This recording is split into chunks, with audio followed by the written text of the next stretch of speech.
나폴레옹 전쟁과 관련된 참상은 국제적인 평화운동의 단초가 되었으며 19세기의 100년 동안에 걸쳐 이 운동으로 숱한 평화협정이 타결책을 찾았습니다. 따라서 전쟁은 야만적이고 소모적이며 파괴적일 뿐만 아니라 기본적으로 반이성적이라며 비난받았습니다. 자유론의 저자인 존 스튜어트 밀은 다음과 같이 공표하므로 전쟁은 경제에 대한 도발이자 공격이라고 표현했습니다. 자유무역의 옹호자들은 평화를 내세우는 방식이 국제 분쟁을 관리하는 데 있어 민족주의나 전쟁에 의존하는 것보다 훨씬 더 효율적이라고 생각해 도덕 및 공리주의와 관련된 다양한 단체를 만들었습니다. 하지만 이는 모든 상상력을 무력하게 만들었던 어떤 힘을 무시하는 사실이었습니다. 예컨대 나폴레옹이 프랑스 혁명에서의 일반 민중의 뜨거운 열정을 자기 권력의 원천으로 삼은 것처럼 민족주의라는 것이 자유주의의 주장인 진보적인 시민성이라는 발상과 대척점을 섰습니다. 자유주의적 개혁가들은 감정에 흔들리지 않는 공리주의와 열정적인 민주주의 사이에 사로잡힌 채 끼어 있었다는 사실을 깨닫지 못하고 민족주의는 퍼져나갔습니다.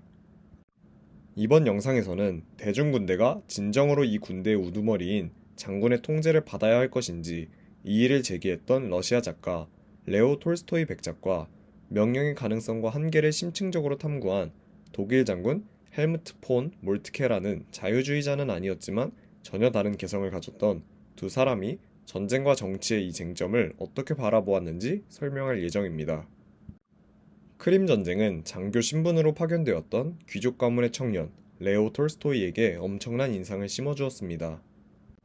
그는 전쟁과 평화라는 작품을 통해 크림 전쟁의 전선에서 실제 일어나는 일들을 개인이 전쟁이라는 형태로 빚어지는 갈등에 독단에 어떻게 사로잡히는지 예리하게 묘사하였으며 러시아 지배계층의 무감각과 무능을 담아내었습니다. 또한 그는 나중에 이 책을 개정하는 과정에서 기존의 역사관 그리고 더 나아가 클라우제비치식의 전략관에 도전하였는데 심지어 그자는 그의 저서 전쟁과 평화에 잠시 등장하기도 합니다.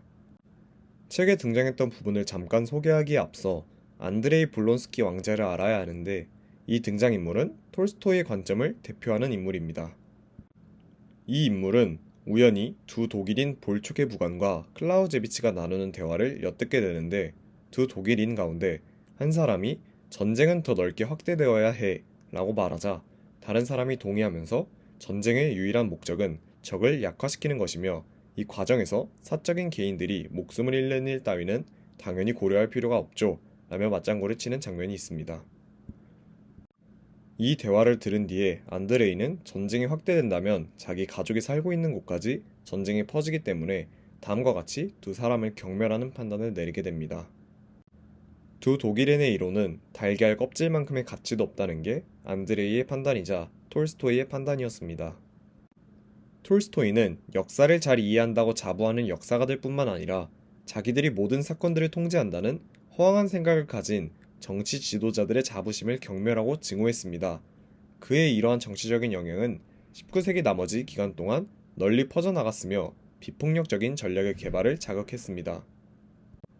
톨스토이는 자기 지위 및 특별한 재능을 통해서 사건을 이끌어갈 수 있었던 사람들의 바람이나 결정을 참조하면 역사적인 사건들을 보다 잘 설명할 수 있다는 역사에서의 위인 이론에 반대하였는데 인간사와 관련된 연구에 추상적인 범주를 설정하고 내적인 합리성을 가정함으로써 그것을 유사 과학적 기반 위에 올려놓으려고 한 모든 이론을 불신했던 것으로 보입니다.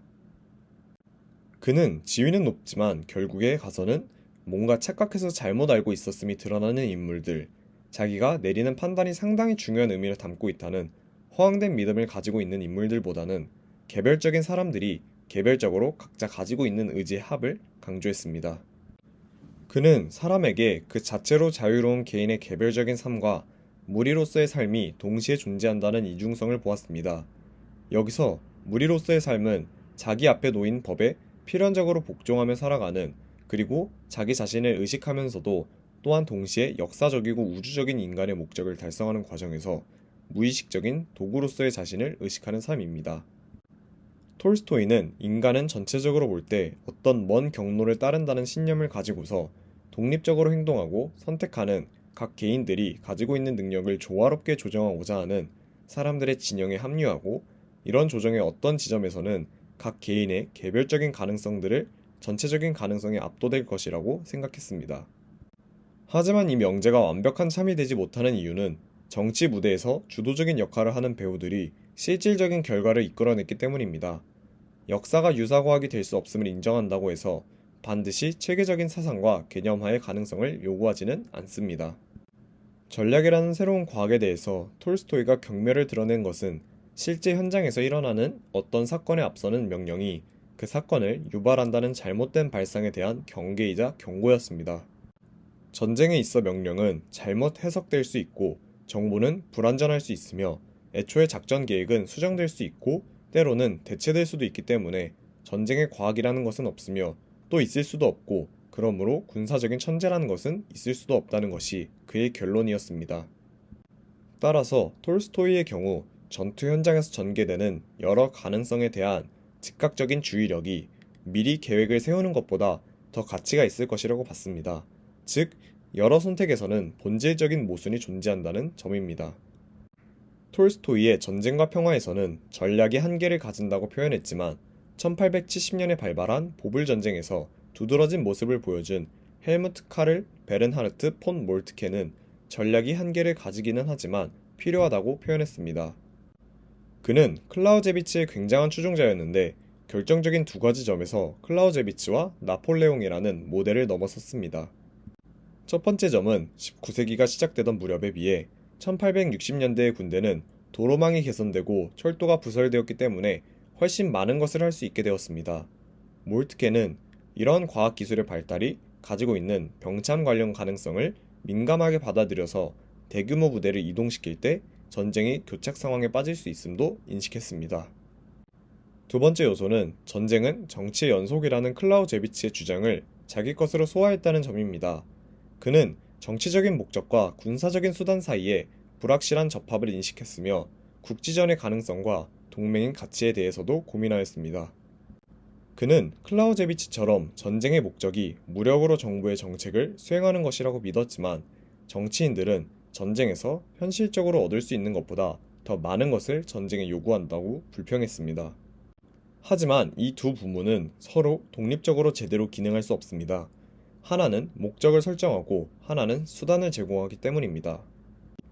전략에 대한 몰트케의 접근에서 보다 혁신적인 점으로는 어떤 체계나 계획의 틀 안에 갇히길 거부했다는 점을 꼽을 수 있는데 그는 어떠한 계획도 적과의 교전 속에서 온전하게 살아남지 못한다는 발언을 했습니다.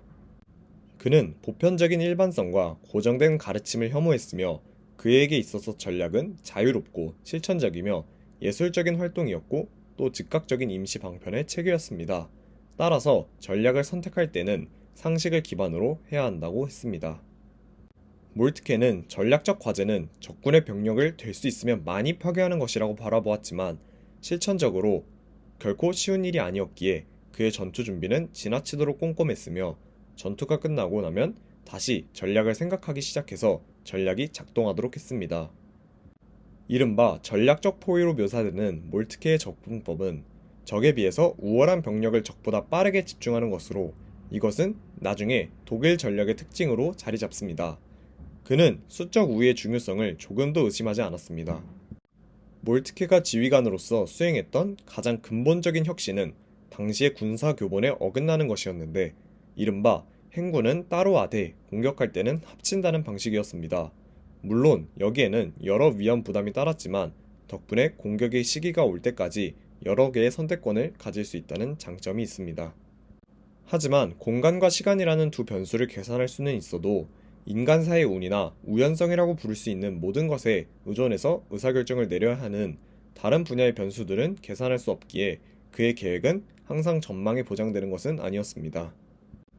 또한 1870년에 있었던 프랑스와의 전쟁에서 승리했지만 프랑스 파리의 비정규군이 만든 임시 공화정부가 세워짐에 따라 전투에서의 승리 뒤에는 언제나 정치적인 승리도 함께 따르지는 않는다는 것 또한 알게 되었습니다.